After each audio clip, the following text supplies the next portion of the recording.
اینا دیدین؟ دیدین؟ گاب گوش کردش است.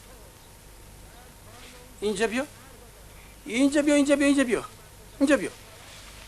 تو چی با گاب گوش کردش است؟ ما با گاب تو زور نیستم. موشاتان شاو جنگ کردن؟ شاو در خانه تا نگون آدم نبود؟ بد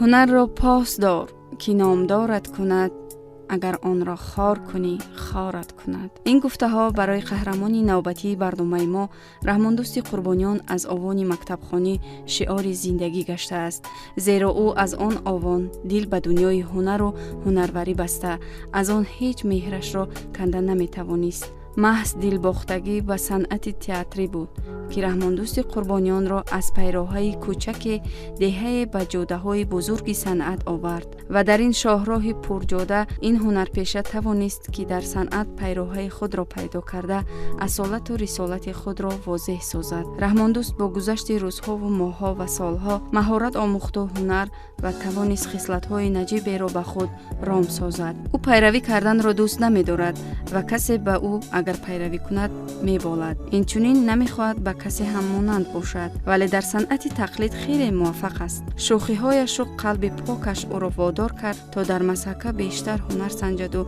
آن را صیقل بدهد. هنرمندی هست.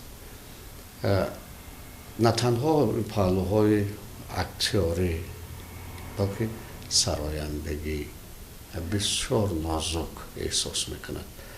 موسیقی را بسیار نازک احساس میکند و هم صدای بسیار خوب و لحن زیبایی سرایش هم دارد. من رحمان دوست قربانیان پیش از همه همچون رژیسوری نمایش‌های تئاتری کننده شده، همچون یکی از رژیسورهای بسیار مشهور، رژیسورهای بسیار شناخته، رژیسوری که در حقیقت خصلت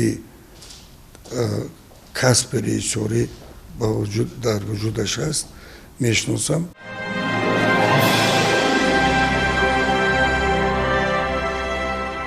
مهمان برنامه امروزه ما هنرمند خلقی جمهوری تاجیکستان رحمان دوست قربانیان.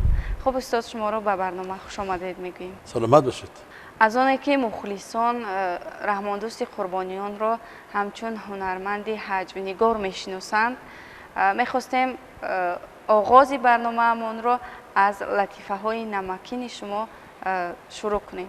بچه‌ها فوتبال بازی کردن شارع اوجا بسیار همه خیلی تیز گام زده است که حادثه همه خیلی تیز گام زده تمیز کردن. بچه‌ها این طرف دیدن او طرف دیدن این طرف میروند او طرف میبیان.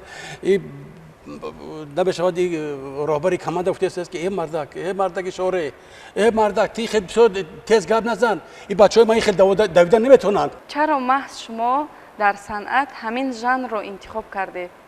برای که من در بسیار صحنه ها بسیار یک آدم جدی بازی کردم. بوستان سه شد. همین بوستان سه در مجبور کردن که من باید یک صحنه حجوی را اجرا کنیم. بله. بعد ما دو کس همراه عبدالسلام رحیم وقت من در تئاتر کار میکردم. بعد خیلی گفتم که من راست گفتم یکم بار نبرآمدم. بعد بدمستان گفته که یک صحنه حجوی درباره بدمستان بود. همین را خواندیم. بعد بوستان داد 8 خواب گرفتیم و ما همراهی عبدالسلام رحیموف تصمیم گرفتیم که میم بعد صحنه های حجوی را ما دو کسه اجرا بکنیم، چون همون صحنه هایی که شادروان استا و مستا بودن اونا هم سرود بخوندند و هم صحنه حجوی بازی میکردن. بجای ویگواره رحمت شنیدن گیرد، بجای ویگواره رحمت شنیدن گیرد.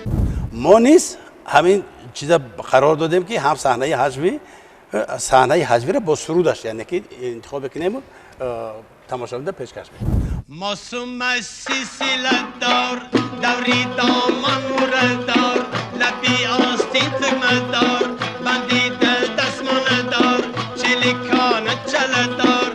تو سرودی چون مشهور میر سیف‌الدین مصطفی سلسله دار بسیار خوب اجرا کردن و تقلید کردن و تقلید به هدف رسید. استاد این چیز خوب درک میکند، میداند و همین سرود انتخاب میکنه که در حقیقت در بین مردم اون سرود مشهور است.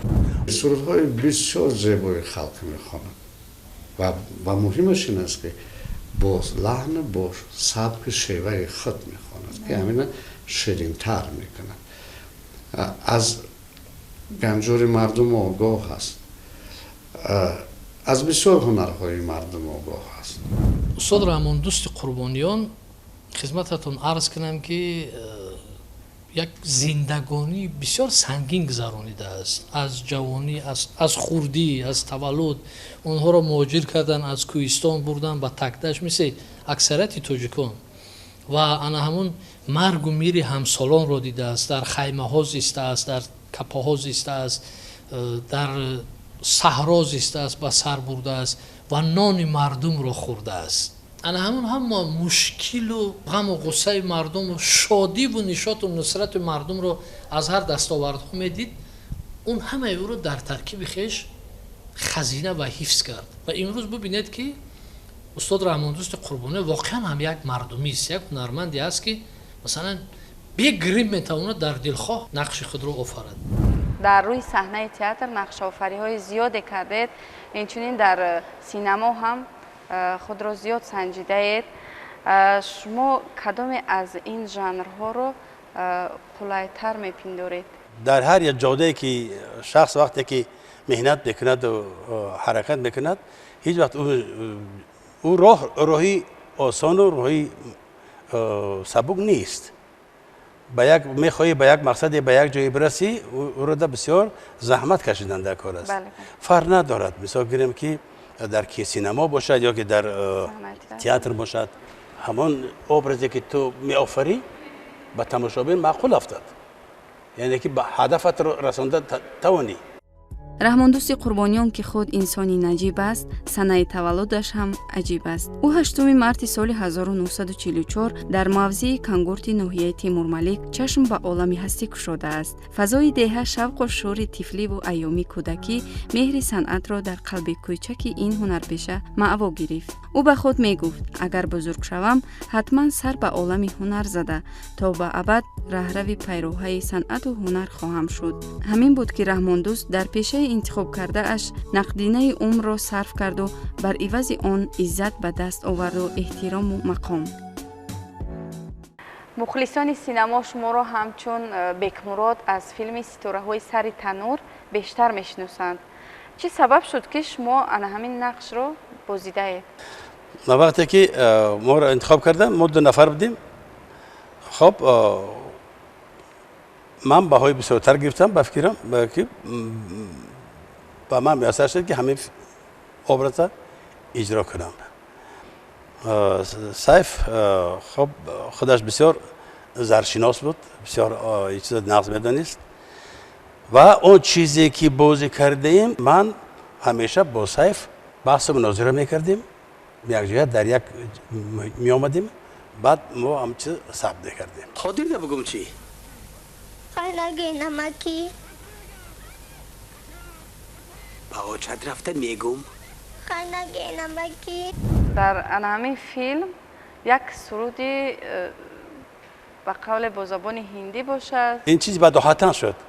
اینا از این نه خودم با خبر بودم نه سیف رحیم با خبر بود نه دیگرش هیچ کس با خبر نبود. تصادفی بود؟ این تصادفی بود. یک مصاحبه کردیم بعد مصور مینک شادروان اون اکون راهبری ما رو کرد، برگادری ما رو باز میکردن. بعد گفتن که خیلی وای همین ای بیگ مراد بیزار کردی گپا گم کرد بدی گفته بود که همین یکی در خاطر من آمد های ملکی نده که ملکی. استاد رحماندوست قربانی نقش دوم و سوم رو آنگونه خوب میبازد که نقش اول رو قهرمانی فیلم رو، قهرمان سپکتاکل رو، قهرمان نمایش رو پچق میکند. یعنی که از نقش دوم درجه به نقش اول میبرد و همه ستاره سر تنور رو تمام آدمایی که دیده باشن با همون سرود استاد میشناسن که ململکی ندیک ململکی ململکی نندیک ململکی ململکی نندیک ململکی ململکی نندیک ململکی سعی گفتم میرم منویسونیم یک فیلمی کارگردانی شناخته جمهوریمان رو که ناصر سعید رو تماشا میکردم در عربچه معیوبی شما رو هنرمندی جوان عبدالکریم مشرف شینانده و با سرعت تیز حرکت میکنند چگونه بود همون حالتی نواربرداری همین صحنه را ما از ساعت 10 سحری تا ساعت 7 بگاهی نشانده ایم اینا ناصر سعیدوف گواه است همچنان رئیسوری همین فیلم نامه باور میکنید اینقدر مضمین بود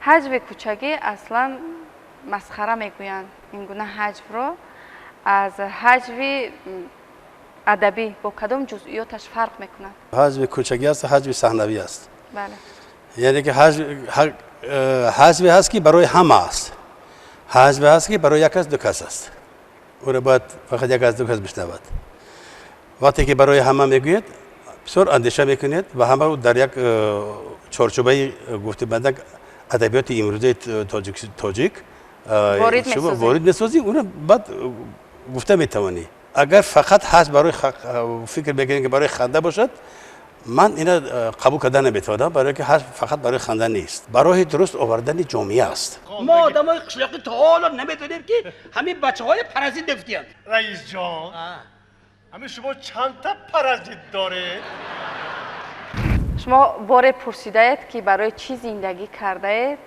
و رسالت خود را پیدا کرده اید انسان اگر وقتی که در رفت زندگی خود با یک باعقل‌تر می شود و فکر میکند برای زندگی آینده خودش اگر یگام مقصد نداشته باشد پس زندگی او تا آخر عمر حیف است بله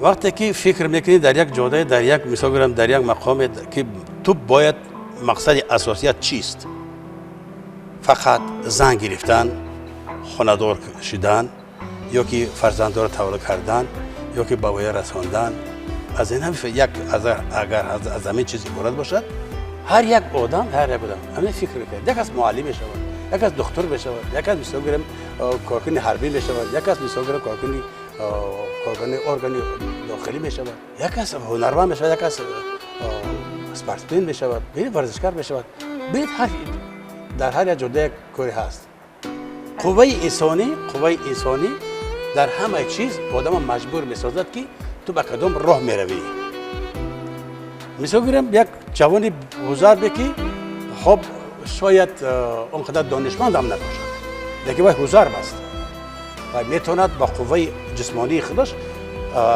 هر یک کاری که انجام دهد که من این کار کردن نمیتونم раҳмон дӯсти қурбониён дар театри давлатии академияи драмавии ба номи абулқосим лоҳутӣ тӯли 5 сол дар курси махсус таҳсили илм кардааст ва ҳамин омӯзиш буд ки дарвозаи дунёи ҳунарро ба рӯяш кушода карду пасон роҳ ёфт ба олами синамо вале аз ин ду якеро интихоб накард агарчи барояш вазнину сангин ҳам буд ҳам дар саҳна боқӣ монду ҳам дар синамо раҳмон дӯст бештар санъати фолклориро дар худ раво дид зеро он моли халқ асту ба халқаш наздиктар ҳамин аст ки қаҳрамони барномаи мо бештари эҷодиёташро маҳз дар ҳамин жанр таҳия кардааст мавсуф дар беш аз 18 филму 100 намоишномаи театрӣ аз қабили дар филми ҳунарӣ дар орзуи падар сароби биҳишт муаллим ситораҳои сари танӯр qosh ба qosh ва дигар филмҳову намоишҳои хурди масакавӣ нақшҳои гуногунро бозидааст таҷриба маҳорату малакаи омӯхта имкон дод ки ин ҳунарпешаи пурасрор ва борикбину хушзавқ дар чандин барномаҳои консертиву ба диҳаҳо коргардонӣ ҳам кунад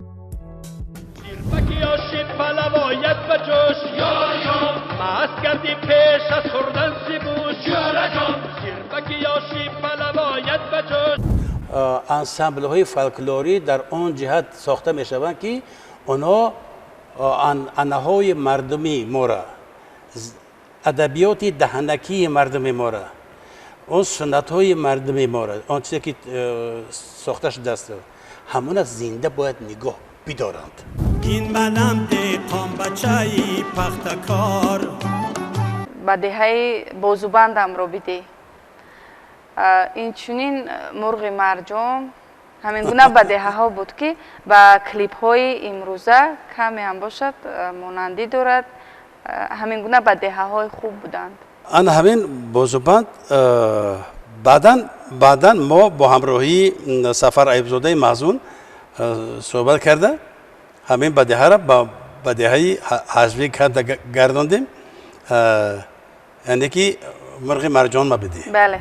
شخصا برای سرودی منم تقلید کردم سرودی بازوبندم را بده که برای مردم بسیار مشهور است و همه قریب که میدونه و تا حاضر را جایی که رویم از اون پرسان میشوند و میگه همین خونید رحماندوست قربانی همین یعنی به شکل هزار فرادیه یار زنکی همسایه میگم مرغی هندوک به من است مرغی قرقر کنکی ماننده غوک به من است. این چونین با هنرمند خلقی تاجیکستان تاجینسو سعید و یک بدیه دیگر داشتید. اونم از اون سفر ایوبزاده محزون است. ای زن تو خدا بگو ای بد نکنه. بله بله. خواهی ما چکو کنیم که کار ما بد نکنه. یه زن یه تو خدا بگو ای بد نکنه. ما چیکار کنم که کارم آمد نکنه. خب از نگاه شما بلندترین جایزه برای هنرمند کدام است؟ قرصکی پرموج تماشابین این بهترین جایزه است. آخه من پول دادم خریدم میفهمید یه سودا را کردن ممکن نیست. من میخواهم که مردم ما بسیار ذوقش بلند باشد. بله. به حجوهای بینمک خنده های بیهوده نکنند. درست است. به حجو بسازیم که مردم به افاقه بیاریم، مردم تربیه کنیم، خودمان تربیه بیابیم. در ساحه هنر به مرتبه ها رسیده است. شرط نیست که هنرمند اصیل عنوان های بلندترین رو داشته باشد. انور د بالزاک میگوید که برای هنرمند، برای نویسنده، برای اهل کیلک همین کافی است که وقتی که از کوچه میگذری افرادی که از نزد تو میگذرند میان هم پیچی راست زنند که این همان است. استاد رحماندوست قربانیان رو هر نفری که میبیند حتما پیچی راست میزنه که این رحماندوست قربانیان است. از این دیده عنوان برای هنرمند نیست. خب برای بیننده، برای مخلصانتون چی گفتنی دارید؟ باید ناشکر نباشیم، باید ما صاحب دولت باشیم، باید دولت دار باشیم. به همتون خوشبختی های کلانی زندگی و مهنتی و ایجادی را تمنا دارم. ایجاد تجلی روح و حرف دل هنرمند است. هر یک ایجادکار خوش‌ذوق و خوش‌سلیقه از استعداد فطریش احساس و اندیشه خود را بیان می‌سازد. رحماندوست قربانیان دوام فعالیت چندین ساله خود توانسته است دل مخلصان و هواداران صنعت را به دست آورده تا به امروز میزبان آن دل‌هاست. لحظه خوشحالی بخشیدن به مردم را قهرمان برنامه ما مقصدهای نهایی خود می‌داند. رحماندوست قربانیان کوچک بود و جوان شد. جوان بود و سالار شد. چون به کمال عمر رسید زندگی برایش معنی نو پیدا کرد. هر گفتار را، هر عمل را در میزبان عقل و ذکاوت سنجیده گاه به رشته حجوش میکشید و گاهی دیگر به نظم. امروز این چهره صنعت سینما و تئاتر تاجیک ناخدای است در کشتی پیریش که در آن دولت پیری میروند. اصلا اهل صنعت و فرهنگ و علم و ادب پیر نمیشوند، بلکه آنها بزرگ خواهند شد. عالم هنر برای رحماندوست قربانیان عزیز بود و عزیز هست. محض همین عزیزی بود که صحنه تئاتر شاهد جانبازی ها و پرتلاشی های او گردید و شاهد گذشت عمر جوانی او گشت. از خدمت های کرده‌اش قهرمانی برنامه ما میبالد. افتخارمند است که توانست سهم خود را در ساحه از ساحات وطن گذارد و بهر رشد آن شب زنده داری ها کشد. این مرد هنر تا به حال پیری را در جسم، خستگی را در روان و تیرگی را در ذهن خود احساس نکرده است. طبع خود او لبخند زنان میگوید سربازی بیخوابی پیشه پیشه کرده خود تا واپسین نفس خواهم بود. خرک مزین میکنم او رقم چین میکنم خرک